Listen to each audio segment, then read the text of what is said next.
जिहड़े स्टेज असी बैठे हैं, यकीन फरमाओ ना इस स्टेज के भी अपना ही लुत्फ है। जिन्हों की जेरे सदारत होती पई है वो हसन है, जिन्हों के बेटिया का मरकजी खिताब है वो बेटा खादिम हुसैन का है। देख लो फिर इतने हसीन इम्तिजाज क्या बुजुर्गों का फैसला चलना है ना।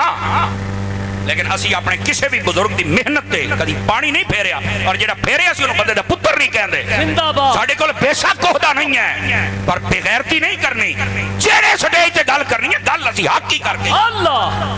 ये जेड़े पै जाते ना कोई पीर इलियास कादरी नु, बाबे खादिम रिजवी नु, इन्हां दे मुंह नु लगाम पाओ। इन्हां दे मुफ्ती मुनीब रहमान साहब का जुमला देवा, इन्हां दे मुंह नु जेड़ी बवासीर है ना, इन्हां दा इलाज करो। नूरानी भी साडा है, खादिम हुसैन भी साडा है, इलियास कादरी भी साडा है। जिंदाबाद। असि किसी अपने बुजुर्ग दी मेहनत ते पानी नहीं फिरन देंगे। जिंदाबाद। जो है कि कोई नहीं है, 4-5 बंदे रंग बन गए, को मसला है तो घर चले जाओ। गैरतमंद जरा बैठा है हाथ जाके बोले मेरी अंदर तमाशे बनाए, ये तमाशे बंद करो, लड़ाने वाला काम बंद करो। वो बोलो तो सही जा। गिरामी कदर हज़रात, ये फकीर ट्विनिंग करता रहता है और करनी भी चाहिए। अगर हम नहीं बोलेंगे तो फिर तीसरा बंदा तो नहीं ना बोलेगा। इस वास्ते इन बातों को समझने की कोशिश करो।